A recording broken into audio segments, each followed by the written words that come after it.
जी वीर जी वीर good afternoon, अस्सलाम वालेकुम। किन्हीं road tracker blogger realtor here. मैं एक सीरीज शुरू करने जा रहा हूँ इमिग्रेशन से रिलेटेड के। और ये आईआरसीसी की जो डिफरेंट स्ट्रीम्स हैं उनमें 15-20 काफ़ी पॉपुलर हैं, जिनमें काफ़ी दुनिया आ रही है, आ चुकी है और आने का इरादा रखती है। बहुत सारी वीडियोस हैं यूट्यूब पे, मैं किसी को बुरा नहीं कहता, सब अच्छी इन्फॉर्मेशन फैला रहे हैं या स्प्रेड आउट कर रहे हैं या जानकारी दे रहे हैं। लेकिन मैंने कहा कि भाई नीम हकीम खतरे जान, तो क्यों ना किसी इमिग्रेशन कंसल्टेंट से डायरेक्ट बात की जाए और लोगों के जो क्वेश्चंस हैं उनको उससे पूछा जाए और एक वन बाय वन करके एक सीरीज शुरू की जाए। चलो चलो कनाडा चलो की वीडियो के नाम से या किसी भी नाम से, कि कैसे यहाँ पर इमिग्रेशन हो सकती है, क्या चांसेस हैं।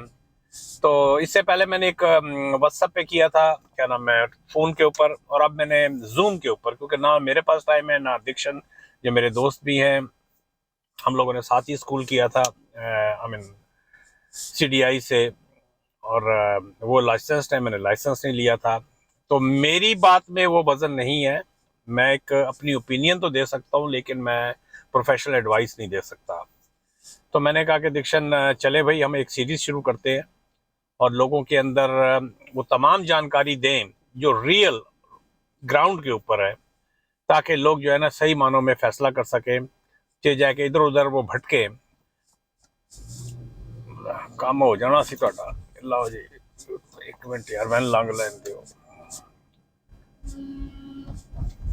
अच्छा, तो चले आप ये आगे की वीडियो देखें। ये हमारी इस सीरीज की दूसरी वीडियो है स्टडी परमिट के ऊपर। उसके बाद मेरी आज जो मैं उनके साथ रिकॉर्ड करूंगा वो स्पॉन्सरशिप पे, और फिर जो डिफरेंट पायलट प्रोजेक्ट्स हैं या एक्सप्रेस एंट्री है और स्टार्टअप वीज़ा है, बिजनेस वीज़ा है, इंटरप्रेन्योर वीज़ा भी जिसे कहते हैं, या एक आदमी यहाँ, अच्छा हाँ, मैंने जिससे पहले वीडियो बनाई थी वो वर्क परमिट से, आई मीन विजिटर वीज़ा से वर्क परमिट में कैसे, क्या नाम है, उसको कन्वर्ट कर सकते हैं। तो एक सीरीज होगी तकरीबन 15 से 20 वीडियोस की। तो बेल आइकन को दबा दीजिए अगर आपने सब्सक्राइब किया हुआ है, नहीं तो सब्सक्राइब कर दे मेरे चैनल को। और चलें आगे की वीडियो अब देखते हैं। करनी है। अच्छा भाई, व्यूअर्स, मेरे साथ ये दीक्षण दावर है, आरसीआईसी हैं, लाइसेंस इमिग्रेशन कंसल्टेंट हैं। तो जी दीक्षण साहब, क्या हाल है आपके? बहुत बढ़िया सर, बहुत बढ़िया। आप बताएं। अच्छा जी, तो मैंने अपने व्यूअर से कुछ वादा किया हुआ था कि स्टडी परमिट का क्या प्रोसेस होता है, स्टूडेंट्स यहाँ पर कैसे आते हैं, कितना यहाँ खर्चा होता है, एसडीएस का होता है, पीओएस क्या होता है, कौन सा प्रोविंस अच्छा है, कहाँ जाना चाहिए, तो सारे सवाल हैं। तो मैं वन बाय वन आपसे क्वेश्चन करूंगा दीक्षण कोई साहब। प्रॉब्लम। जी जी जी। और चलें, पहला क्वेश्चन ये आ रहा है कि क्या नाम है, कोई भी एक स्टूडेंट अगर वीजा अप्लाई करना चाहता है तो उसका जी क्या जी। प्रोसेस है, उसके पास क्या एजुकेशन होनी चाहिए, उसके बाद हम आगे बढ़ते ठीक है। हैं। अगर वो 10+2 है या 10+4 है या वो मास्टर में जाना चाहता है तो उसका क्या प्रोसेस? सो बेसिकली कनाडा का जो स्टडी परमिट है, थोड़ा सा ऊंचा बोलिए। कनाडा का जो स्टडी परमिट रहता है वो बेसिकली सबसे मिनिमम एजुकेशन +2 के बाद रहता है। माइनर स्टडी परमिट भी है, but I will not discuss that, वो एक अलग स्टोरी है। सो इन जनरल अगर आप बात करें जिसका आपको बेनिफिट मिलता है कल को पीआर ट्रांजिशन में, कनाडा में सेटल होने में, that is only after 10+2। 10+2 means 12th जो हम कहते हैं। हर कंट्री का अपना होता है, कोई इसे किसी नाम से बोला जाता है। Basically 10+2 means 12th education. 12th के एजुकेशन के बाद आप स्टडी परमिट स्टार्ट हो जाते हैं कनाडा। वो ग्रेजुएशन के बाद भी होता है, वो पोस्ट ग्रेजुएशन के बाद भी कर सकता है, वो डिप्लोमा के बाद भी कर सकता है, बट द मिनिमम इज 10+2 जो होता है। अच्छा, तो उसके लिए क्या आइल्स की रिक्वायरमेंट होती है, या ऐसा भी कोई है जिसमें आइल्स की रिक्वायरमेंट नहीं होती? सर ऐसा कुछ नहीं है, ऐसा कोई भी चीज नहीं होती। आइएलटीएस से बिना कोई भी कॉलेज आपको एक्सेप्टेंस नहीं देता, कोई भी आपका वीजा नहीं ग्रांट होगा। वो ऐसे प्रोग्राम होते हैं जो माइनर, बेसिकली 6 मंथ प्रोग्राम होते हैं, इसके लिए आइल्स नहीं चाहिए। राइट, इन शॉर्ट आइल्स चाहिए होती है। कोई भी ऐसा प्रोग्राम नहीं है जो आपको बेसिकली कनाडा में ट्रांजिशन देगा। वो ऐसा कोई भी प्रोग्राम नहीं है जिसमें आइल्स नहीं चाहिए। कनाडा ऐसे नहीं चलता। वो लेस देन 6 मंथ प्रोग्राम होते हैं जिसमें आपको आइल्स नहीं चाहिए होती, वो रहता है। वो ऑब्वियसली एजेंट्स बहुत एडवर्टाइज करते हैं, but there is no such story, ऐसा कुछ नहीं है। अच्छा, मेरा इसमें एक थोड़ा सा क्वेश्चन निकलता है कि मिनिमम बैंड कितने चाहिए होते हैं किसी भी, अगर वो 10+2 में जाता है या 10+4 में, या पोस्ट ग्रेजुएशन जो मास्टर वगैरह के लिए जाते हैं? जी सर, जो जो प्लस टू के बाद आता है उससे बेसिकली मिनिमम बैंड 6 चाहिए, ठीक है, ओवरऑल 6 चाहिए। पहले स्टोरी ये थी कि उसे हर पैरामीटर में, हर सेक्शन में, जो 4 सेक्शन होते हैं अपने, listening, reading, writing and speaking, चारों में 6 ईच चाहिए थे। बट रिसेंटली 10 अगस्त को जो अभी निकली है, 10 अगस्त 2023 को गवर्नमेंट ऑफ कनाडा ने अलाउ कर दिया है कि ओवरऑल 6 आ जाए, विच इज फाइन। एक में 5.5 भी हैं तो चलेंगे। सो ओवरऑल 6 चलेंगे, कोई दिक्कत नहीं है।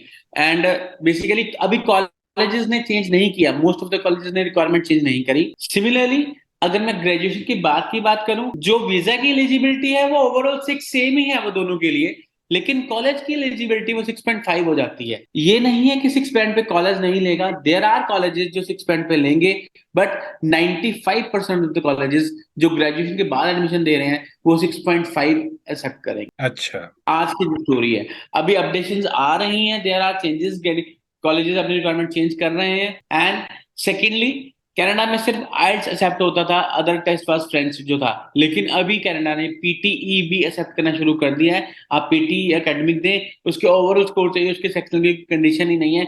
ओवरऑल अगर 60 है तो यू आर थ्रू, कोई दिक्कत। मैंने सुना टॉफल भी एक्सेप्ट होता है। टॉफल एक्सेप्ट बहुत बिल्कुल होता है, टॉफल। अच्छा, बट इन जनरल जो जो बेसिकली नॉर्मल होम कंट्रीज की बात करते हैं, जो रेगुलर एशियन कंट्रीज है, वहां पे आईएल टेस्ट चलता है। टॉफल तो बहुत ही कम है जो बच्चे थे इंटरेस्ट होता है, क्योंकि TOEFL is way difficult, very difficult than IELTS. आईएल टेस्ट ही नहीं होता बच्चों से, तो टॉफल तो एक अलग। अच्छा, किसी भी एडमिशन PTE के जी हाँ जी, हाँ जी। अच्छा, किसी भी एडमिशन के लिए अगर 10+2 है या 10+4 में जा रहा है या मास्टर के लिए जा रहा है, क्या डॉक्यूमेंट्स रिक्वायर्ड होते सो बेसिकली आपका हर कोर्स के लिए अलग डॉक्यूमेंट्स, तो एक जनरल सी चीज है, लेकिन इन जनरल जैसे फॉर एग्जांपल किसी ने बीबीए में एडमिशन लेना है 10+2 के बाद, अब बीबीए में most of the university says की मैथ्स कंपलसरी है, चाहे उसने आर्ट्स करी हो चाहे उसने कॉमर्स करी हो, वो बीबीए तो कर सकता है, लेकिन अगर मैथ्स नहीं किया तो फिर बीबीए के एडमिशन में प्रॉब्लम आएगी, ठीक है। अगर वो कॉमर्स बैकग्राउंड का बच्चा है, कई बार यूनिवर्सिटी कह रही है अकाउंट्स करा हुआ, बिजनेस स्टडीज करा हुआ, तो हमसे दे देते हैं। सो डॉक्यूमेंट्स की रिक्वायरमेंट बेसिकली आपका जो कॉलेज के आपके मार्क्स हैं 60% 70% है, वो चाहिए होते हैं। अच्छा, हाँ, अदरवाइज अगर कोई आपका गैप नहीं है, अगर आपका इन जनरल लेट्स से आपने +2 करी है 2023 में, एंड उसके बाद इन कंसेक्यूटिव में आप बिल्कुल साथ ही नेक्स्ट 6 मंथ्स के बाद आप कनाडा का वीजा लगा रहे हैं, तो ऑब्वियसली आपको कोई डॉक्यूमेंट्स नहीं चाहिए, आपको एजुकेशन डॉक्यूमेंट चाहिए। अच्छा, अपार्ट अच्छा, फ्रॉम फाइनेंशियल जो लगा है, लेकिन एजुकेशन डॉक्यूमेंट्स आपको चाहिए, जो 10th के स्कोर अच्छा, कार्ड, मिनिमम 10th परसेंटेज क्या चाहिए होती है? ये 60% वाला है या minimum 50%? 60, I would recommend 60 in Canadian scale जो होता है वो कन्वर्ट होके, मतलब हर कंट्री का अलग होता है। कनाडा के स्केल में आप 50 भी चलती है, बट उसमें क्या होता है, उसमें वीजा चांसेस कम हो जाते हैं, क्योंकि ऑफिसर भी देखता है कि ये बच्चा पढ़ने वाला नहीं है, ये क्यों आ रहा है। तो अगर आपके मार्क्स नहीं, अच्छे हैं अगर तो यूनिवर्सिटी, मैं यहाँ काट रहा हूँ थोड़ा सा, अगर यूनिवर्सिटी लेटर ऑफ एक्सेप्टेंस दे देती है तो डजेंट फिर भी मैटर, डजंट मैटर, उस पे भी वीजा ऑफिसर जो है इशू कर सकता बिल्कुल। क्योंकि वीजा ऑफिसर ने ये देखना है कि ये बोनाफाइड स्टूडेंट, यूनिवर्सिटी को पैसे से मतलब, यूनिवर्सिटी ने आपको एडमिशन दे दी, which is fine, university offer दे देगी। अभी आपने रिसेंटली वो भी सुना होगा, नॉर्दर्न कॉलेज का, टिमेंस का, ऑफर्स तो बहुत सारी चले गई, लेकिन बाद में बच्चे पढ़ नहीं पाए, बाद में रिफ्यूजल दे दिया। सो इन शॉर्ट, ऑफर आपका श्योर नहीं है कि आपका ऑफर आ गया visa, main thing is visa, offer letter आ जाती है। है। अच्छा, अच्छा, एक क्वेश्चन था जो मैंने लिखा हुआ था इसमें, लेटर ऑफ रिकमेंडेशन कहाँ जरूरत पड़ती letter of recommendation normally sir आपको जो पड़ती है मास्टर्स के लिए जरूरत पड़ती है, जब हम मास्टर्स के लिए अप्लाई करते हैं कनाडा में, सो यूनिवर्सिटीज में अप्लाई करते हैं, then obviously they ask for letter of recommendation. In general अगर आप नॉर्मल डिप्लोमास एंड या बैचलर डिग्री अप्लाई कर रहे हैं, तो उसमें ये चीज की रिक्वायरमेंट नहीं आती।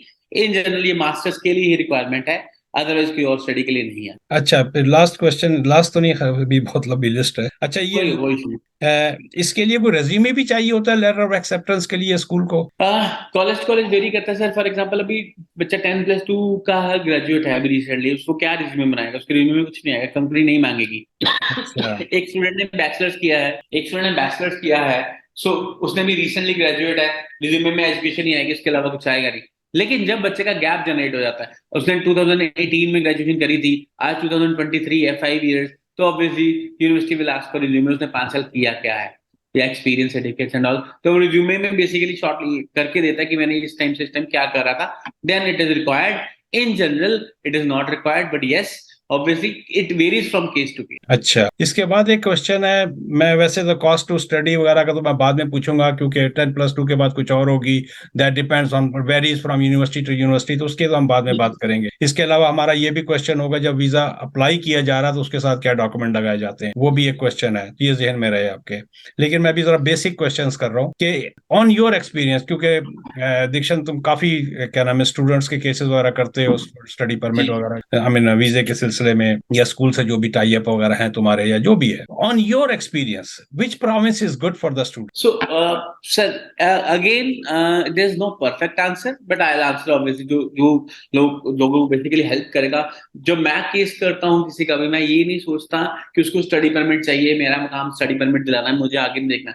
मेरे पास जो कोई भी केस आता है, मैं उसे तभी डील करता हूँ जब वो मुझे पता है, मैं उसे ये मान के चलता हूँ कि उसने 5 साल, आज से 3-4 साल बाद पीआर लेनी है वहां पे जाके, तो मैं उसी तरह ट्रीट करता हूँ। अब प्रोविंस का आंसर मैं इस तरह कर सकता हूँ, अगर तो पॉइंट सिस्टम है सर पीआर का, आपको पता है एक्सप्रेस एंट्री पॉइंट सिस्टम का, तो अगर स्टूडेंट ऑलरेडी मास्टर्स है इंडिया से और वो ऑलरेडी एक्सपीरियंस्ड भी है, तो मैं एग्जांपल देता हूँ, मैंने रिसेंट एक केस किया है स्टडी वीजा, वो ऑलरेडी स्टूडेंट मास्टर्स भी है, उसने 3 साल का एक्सपीरियंस भी ले रखा है, सो उसको कोई प्रिविलेज से फर्क नहीं पड़ता, क्योंकि उसके पॉइंट्स 1 साल स्टडी करेगा, वहां पे पॉइंट्स उठ जाएंगे, उसके पॉइंट्स बन जाएंगे, नो मैटर वट, कोई सी भी प्रोविंस चले जाए, ठीक है। सो लेकिन सिमिलरली अगर मैं +2 बच्चे की बात करूं, जो बच्चा +2 है, कोई एक्सपीरियंस हो, बैक होम से कोई एक्सपीरियंस भी नहीं है, उसको पॉइंट्स नहीं बनेंगे 2 साल की स्टडी के बाद, ऑब्वियसली ही और she has to struggle, after 1 year experience भी ले लेगा कनाडा में, तो पॉइंट्स नहीं उठेंगे। तो उसमें क्या आता है, उसमें आ जाती है PNPs, provincial nominee program. So वो अगेन आपका जो प्रोविंशियल नॉमिनी प्रोग्राम्स है, डिफर करता है आपका province to province. For example Ontario है, अगर बच्चा +2 है और वो नॉर्मल ग्रेजुएशन डिप्लोमा लेके जा रहा है, सोशल सर्विस वर्कर या पर्सनल सपोर्ट वर्कर, बहुत सारे बच्चे हैं जो बेसिकली कनाडा मूव करते हैं सिर्फ पीआर के लिए, स्टडी के लिए नहीं करते, उनके लिए मैं साफ बोलूंगा, आप ओंटारियो से थोड़ा दूर रहें, आप ओंटारियो से थोड़ा दूर रहें। देयर आर वेज, ओंटारियो में स्किल ट्रेड की बहुत जल्दी होती है, पीएनपी मिल जाती है उनकी 600। फॉर एग्जांपल आपके पास 1 साल का एक्सपीरियंस आता है, अगर स्किल ट्रेड्स में आपका कोई भी मैकेनिकल वर्क आ जाता है, हाथ का काम आ जाता है, अगर ट्रेड्स में आप जॉब करते हैं ओंटारियो में 1 साल, तो ऑब्वियसली आपकी पीएनपी हो जाएगी, अदरवाइज आप पीएनपी भूल ही जाएं। 99% केसेस में नहीं होगी पीएनपी। अगर बच्चा ओंटारियो +2 के बाद आया तो वो सक्सेसफुल नहीं होगा पीआर लेने में, वो तभी बच्चे कहीं ना कहीं मूव करते हैं। सो अगर मैं +2 वाले बच्चे को देखो जो बिल्कुल फ्रेशर है, जिसका मोटिव पीआर लेना है, ऑब्वियसली हर एक का ही है, हर एक का, किसी का भी स्टूडेंट का मोटिव ये नहीं है कि पढ़ के वापस जाना। 99% बच्चा जो है वो सेटल ही होना चाहता है यहाँ पे। सो उसके लिए वो बेसिकली अगर रिमोट प्रोविंस चूज करता है तो उसका बहुत इजी रहता है। There are program, for example Nova Scotia की बात करूं, अगर मैं नोवा स्कोशिया में प्रोग्राम है, अगर आपने 2 इयर्स की स्टडी करी है, if you have study 16 months which is equivalent to 2 years of India और अदर कंट्रीज, सो 2 साल की अगर आपने स्टडी करी है तो आप जॉब ऑफर लें, जैसे ही 2 साल की स्टडी आपने नोवा स्कोशिया में करी है, आपके पास जॉब ऑफर आती है, आप पीआर अप्लाई कर सकते हैं, ठीक है जी। अब सिमिलरली से सस्कैचुअन की बात कर लेते हैं, अल्बर्टा की बात करते हैं, उनका कंडीशन क्या है, आपने यहाँ स्टडी करी है, वेरी गुड, आप 6 महीने का एक्सपीरियंस लें, आप पीएनबी डाल सकते हैं 6 महीने के एक्सपीरियंस के बाद। अच्छा। बिल्कुल, स्टडी के बाद आप 6 महीने का एक्सपीरियंस लें, आप पीआर डाल सकते हैं। सस्कैचुअन की बात कर रहा हूँ, जो आज के सर ये रूल चेंज होते रहते हैं, मैंने मेरे वर्ड्स को फिक्स मत करना, ये पीएनबी कभी भी बंद हो सकती है, कभी भी चेंज हो सकती है, कोई भी प्रोग्राम है, अब गवर्नमेंट की गाइडेंस पे चलता है, गवर्नमेंट कल उसे बंद कर सकती है, नया प्रोग्राम ओपन हो सकता है। मैं एक जनरल सी बात कर रहा हूँ, जैसे अल्बर्टा सस्कैचुअन है, इनमें पीआर इजी होती है, नोवा स्कोशिया और इजी होती है। Then we have RNIP, rural northern immigration pilot program, जो जिसमें ओंटारियो की सिटीज भी आती हैं, सडबरी हो गया, नॉर्थ भी हो गया, थंडर भी हो गया, बीसी की भी आती हैं, विनीपेग की सॉरी मैनिटोबा की भी आती हैं सिटीज। सो आरएनआईपी में क्या है, आरएनआईपी कहती है आपने यहाँ स्टडी करी है, आपके पास एक्सपीरियंस नहीं है, तब भी आप पीआर अप्लाई कर दो, हम दे देंगे आपको, कोई दिक्कत नहीं है। So it depends on case to case, बंदे को क्या चाहिए, वो कहाँ फिट हो रहा है, सो उस तरह से डिपेंड करता है। अगर बंदा पहले ही मास्टर्स या पॉइंट्स लेके बैठा है, कहीं भी चले जाए, अगर उसको +2 के बाद जाना है, तो आई वुड हार्डली रिकमेंड कि ओंटारियो बीसी से थोड़ा दूर रहे, इनकी पीएनपी सबसे डिफिकल्ट है। अच्छा, ये नहीं है यहाँ पे नहीं होता, यहाँ पे अगर 100 केस हैं तो 5 निकलेंगे, 90 में नहीं निकलेंगे। एल्बर्टा का, सस्कैचुअन का, नोवा स्कोशिया का उल्टा, वहां पे केस निकल जाएंगे, 95 निकलेंगे, 5 नहीं, ऐसा होगा। अच्छा। इसके बाद एक क्वेश्चन ये है कि क्या ना, अच्छा ये 10+2 की जो बात कर रहे हो, ये सेम अप्लाई करता है पाकिस्तान के लिए भी, या हमारे यहाँ एवरी 12 कंट्री, 10+2 कहते हैं? एवरी कंट्री, एवरी क्योंकि कंट्री, ये जो रूल्स हैं ये जनरल रूल्स हैं, it is not country specific, ये जनरल रूल्स है। अच्छा, इसके बाद है मेरा एक क्वेश्चन है, क्योंकि मैंने काफी इसके ऊपर स्टडी की है, तकरीबन पूरा दिन ही लगा रहा हूं मैं। Is there any scholarship available to the students? As such sir, जैसे यूएस में स्कॉलरशिप होती है, कनाडा में एज सच नहीं होती। वो बहुत मास्टर्स लेवल पे जाके, मतलब अच्छे लेवल पे जाके स्कॉलरशिप ऑफर होती है, जिसमें नॉर्मली स्टूडेंट कनाडा में प्रेफर नहीं करता। जो अगर मैं जनरली बात करूं, कनाडा जो ट्रांजिट करता है बच्चा, वो 95% सिर्फ पीआर के लिए करता है। तो उस केस में स्टूडेंट प्रोफाइल देके कॉलेज अपने आप दे दे ऑफ लेट्स से 2000 3000 5000 जो भी दे दे, but there is no such thing जिसके लिए मैं अप्लाई कर सकता, वर्षे के लिए मैं अप्लाई नहीं कर सकता। उनकी प्रोफाइल देखिए, कॉलेज कुछ ऑफर करते हैं वो उनकी कॉल है, but there is no such thing we can apply for scholarship, no there is not. अच्छा, इसके बाद दो क्वेश्चन है, फिर मैं क्या नाम है, वीजा जब अप्लाई करते हैं एम्बेसी में तो उसके लिए मैं पूछूंगा। अच्छा, ये एसडीएस जो है, जी जी जी डायरेक्ट स्ट्रीम जो भी है, और ये एसओपी वगैरह, ये दो चीजें क्या चीज? सर, आवाज आपका कनेक्शन कनेक्शन ब्रेक हो गया, इसका कनेक्शन प्रॉब्लम। या मुझे भी आ रहा है मैसेज हाँ यहाँ जी, पर। अब आ रही है आवाज मेरी? हाँ जी, अब आ रहे हाँ अच्छा, ये एसडीएस और एसओपी, इसको थोड़ा सा एक्सप्लेन करें। मुझे तो थोड़ा बहुत पता है, लेकिन मैं जी। चाहूंगा कि व्यूअर्स को भी थोड़ा। SDS is basically, so SDS is basically student direct stream. इसका इसका एसडीएस स्ट्रीम जो है वो हर कंट्री के लिए एप्लीकेबल नहीं है, 20 कंट्रीज के लिए ही एप्लीकेबल है, जिसमें ऑब्वियसली इंडिया फॉल करता है, पाकिस्तान भी फॉल करता है।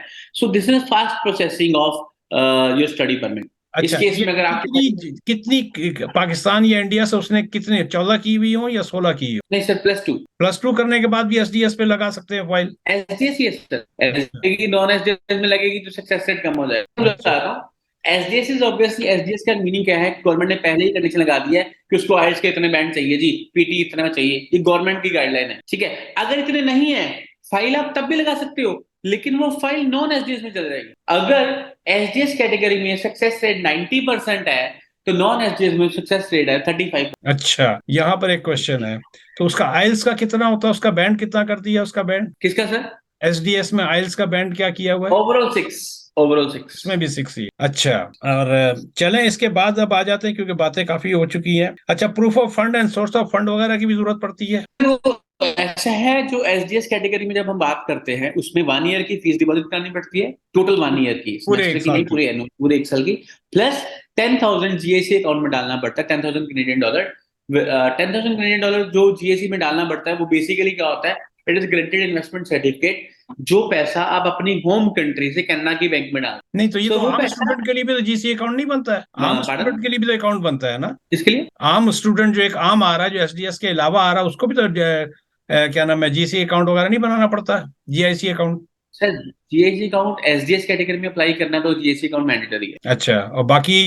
नॉन एसडीएस है तो नहीं मैंडेटरी। अच्छा ठीक है अच्छा, जी। इसमें तो अब इसमें स्कूल को तो इससे गर्ज नहीं है ना कि सोर्स ऑफ फंड या प्रूफ ऑफ फंड? स्कूल का कोई लेना देना नहीं है, वीजे का लेना देना है, इसी वीजे इससे इससे रिलेटेड वीजे की बात है। अगर एसडीएस कैटेगरी में फाइल है आपके, जीएसी डिपॉजिट होना चाहिए minimum of $10,000 in Canadian bank. वो जीएसी जो $10,000 है, वो कनाडा गवर्नमेंट का नहीं है, वो आप ही का है, वो वापस स्टूडेंट मिल को जाता? ही रिटर्न आएगा। लेकिन वो गारंटीड इसलिए है कि स्टूडेंट ने यहाँ रहना है। ऑब्वियसली एकदम से सडन आप ट्रांजिट कर रहे हो एक कंट्री से दूसरी कंट्री, आपके एक्सपेंसेस चेंज होने हैं, आपके एक्सपेंसेस बढ़ने हैं या कम होने, डिपेंड करते हैं कौन सी कंट्री से आप मूव कर रहे हैं, राइट। सो कनाडा गवर्नमेंट की वो गारंटी है, ऑब्वियसली डिपेंडिंग ऑन कि कितना खर्चा है यहाँ पे, वो $10,000 ब्लॉक करते हैं। जैसे स्टूडेंट लैंड करता है उस बैंक में जाएगा, 2,000 उसे इमीडिएटली ऑफर हो जाएगा, जो 8,000 बचेगा वो डिवाइड बाय 12 करके एवरी मंथ उसके अकाउंट में आता रहेगा, ताकि उसको खाने पीने में, रहने सहने में दिक्कत ना आए।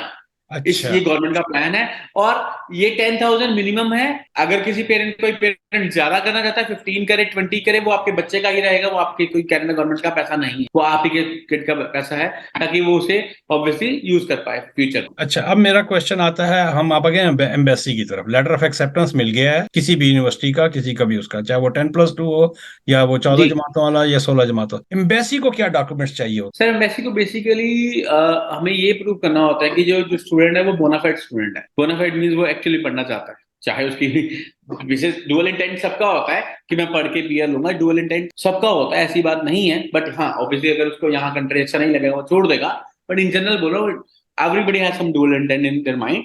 मेरा भी होगा, आपका भी होगा, किसी का भी होगा, कहीं भी कोई मूव कर रहा है, वो कहीं ना कोई तो पीछे बैकएंड में माइंड पे चलता है। सो एम्बेसी को बेसिकली हमें जनरली प्रूव करना पड़ता है कि ये जो स्टूडेंट है वो बोनाफाइड स्टूडेंट है, वो एक्चुअली पढ़ने आ रहा है। ठीक है जी। उसके पास पैसे भी हैं पढ़ने के लिए, 1 साल की फीस भी डिपॉजिट है, जीएसी भी है, वो रह भी सकता है वहां पे, मेडिकल क्लियरेंस भी दिखानी पड़ती है कि उसको कोई दिक्कत भी नहीं है। सो और पीछे बैक ऑफ पैसा दिखाना पड़ता है कि नेक्स्ट ईयर की फीस अगर स्टूडेंट काम करके ना निकाल पाए तो जो भी उसकी फीस है वो पेरेंट्स को दे सकते अच्छा, तो इसका पुलिस वगैरह से भी रिकॉर्ड निकलवाना पड़ता है? हैं। नहीं, पुलिस सर्टिफिकेट इसमें क्रिमिनल मैंडेटरी कोई नहीं, मैंडेटरी नहीं, सिर्फ मेडिकल होता मेडिकल मैंडेटरी। है और बायोमेट्रिक्स होता वो तो सर वो तो एक पार्ट ऑफ कोई भी वीजा है ना, कोई भी वीजा है है, कनाडा में आपको जिसका लगाना है, विजिट आप करना या कोई भी है तो। वो अच्छा, लेगा। इसके अंदर एक क्वेश्चन ये आता है कि एक तो हो गई उसकी सारी ट्रांसक्रिप्ट्स हो गई, लेटर ऑफ एक्सेप्टेंस हो गया, जी। और सोर्स ऑफ फंड का उसने बता दिया, इसके अलावा और क्या डॉक्यूमेंट चाहिए? इसके अलावा और कुछ नहीं सर, बेसिकली आपको एसओबी, फॉर एग्जांपल एसओबी की बात कर लेते हैं, SOB statement of purpose. Statement of purpose आपका बेसिकली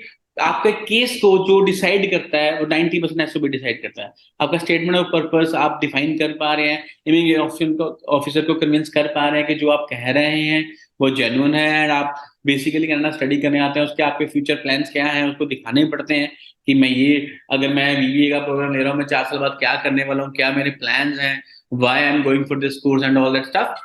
तो बेसिकली टोटल आपका वही डिपेंड है। अच्छा, एक और इसके अंदर क्वेश्चन है, क्या जिस तरह तमाम वीजों के अंदर जिस तरह जो भी टेम्परेरी रेजिडेंट परमिट के होते हैं जो भी होते हैं, या कि उसमें मुल्क की टाई दिखानी पड़ती है कि आपकी अपने country of origin? Definitely sir, basically बच्चों में ये दिक्कत नहीं आती कि टाइज की, क्योंकि ऑब्वियसली बच्चों के जो पेरेंट्स होते हैं वो तो होम कंट्री में ही होते हैं, राइट। सो उस केस में तो ऑब्वियस होता है ना कि उसके पेरेंट्स वहां पे हैं, तो बच्चा ऑब्वियसली फैमिली टाइज में यही जो करता है कि मैं अपने पेरेंट्स के सारी उम्र रहा हूँ तो उनके साथ ही रहना। सो उस केस में ये जो फैमिली टाइज की जो प्रॉब्लम आती है वो टूरिस्ट वीजा में आती है, स्टडी में इतनी नहीं आती क्योंकि उसके पेरेंट्स ऑब्वियसली वहीं एग्जिस्ट करते हैं। टूरिस्ट में इसमें डेफिनेटली प्रॉब्लम आती है। होम देखो, जब जब रिफ्यूजल देनी होती है ना तो वो जरूर ये एक लाइन स्टैंडर्ड लिखी होती है, you will not go back, right. But इसका मतलब ये नहीं है कि आपके फैमिली टाइज, अगर फैमिली टाइज होते हैं वो साफ लिखते हैं you have more Canadian ties than your home country, वो क्लियर कट लिखते हैं। और स्टूडेंट में ऐसा नहीं लिखा जाता है you have more Canadian ties you will not go back, ये लिखा जाता है, बट टाइज की कोई बात नहीं आती क्योंकि नॉर्मली स्टूडेंट के केस में होम टाइज होते ही होते हैं। और अगर उसके पेरेंट्स कनाडा में है तो वो खुद कनाडा में ही होगा, अगर किसी होम कंट्री में है, किसी और कंट्री में है, उसके पेरेंट्स उसी कंट्री में एग्जिस्ट कर रहे होंगे, तो ऑब्वियसली वो टाइज दिख जाए। स्टूडेंट के केस में it's not a problem for family ties.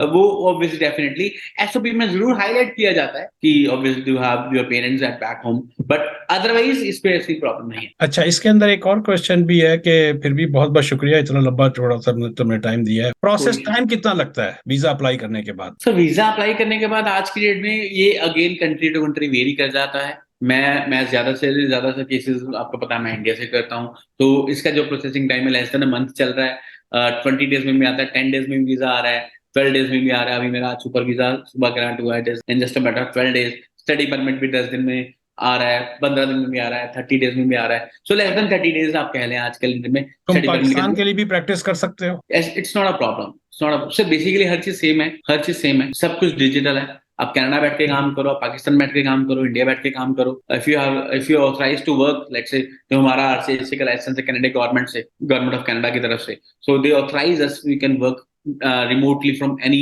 of the country, we have that license, we pay government for that। और जो हमारी फाइल होती है वो हमारे पोर्टल से जाती है, गवर्नमेंट हैज द रिकॉर्ड। हमारा बेसिकली जो नॉर्मल एक एजेंट होता है जिसके पास लाइसेंस ऑथराइज नहीं है, वो स्टूडेंट का खुद अकाउंट बनाता है, एज अ स्टूडेंट अप्लाई करता है। हमारा एक पोर्टल होता है that is called APR portal, authorised paid representative portal है, उन गवर्नमेंट के पास पूरा रिकॉर्ड है उसका। सो बेसिकली हम कहीं से भी किसी भी कंट्री का अप्लाई कर सकते हैं। अच्छा, हाँ जी।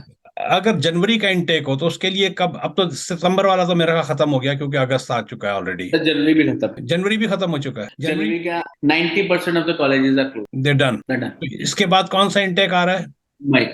मई वाला। चले, ये तो हो गए थोड़े से स्टूडेंट से रिलेटेड। मेरा एक क्वेश्चन है, इसके बाद हम जब भी जो भी वीडियो बनाएंगे तो वीर हमने एक सिलसिला शुरू किया है दीक्षांत दावर के साथ। ये जिस तरह मैंने पहले बताया और इनकी बातों से भी अंदाजा लगा लिया है, आरसीआईसी लाइसेंस्ड है ये, और he has a very good experience in particularly study permit.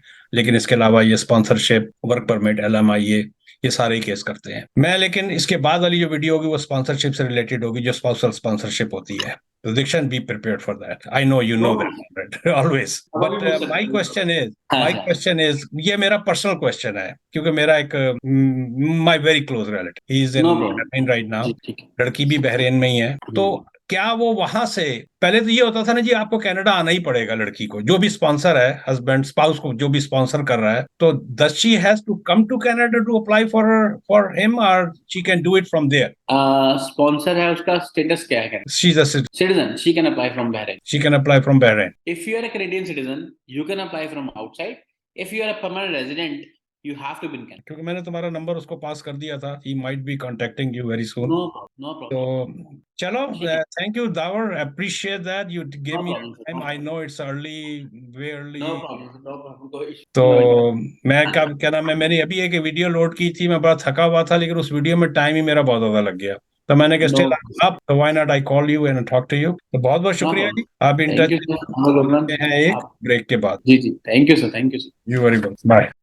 जी भैया, तो आपने उम्मीद है कि वीडियो पूरी आखिर तक देखी, और दीक्षित दावर जो है, जो क्या नाम है, RCIC हैं, इनका नंबर जो है मेरी तकरीबन तमाम वीडियोस के नीचे नंबर होता है। अगर आप लोग इनसे कांटेक्ट करना चाहते हैं तो you can WhatsApp him, get an advice, and he can work from for any country in the world. India है, पाकिस्तान है, बांग्लादेश है, नेपाल है, so he will definitely give a honest advice। फिर आखिर में मैं कहूँगा कि मेरे चैनल को सब्सक्राइब कर दें, बेल आइकन को दबा दें, शेयर करें, लाइक करें, और कमेंट ज़रूर कीजिएगा कि हमारा ये स्टाइल आपको पसंद आया, आपको मेरी आवाज़, वीडियो क्वालिटी, ऑडियो क्वालिटी, उसके ऊपर ज़रूर टिप्पणी दीजिएगा। चलें भैया, मिलते हैं एक ब्रेक के बाद।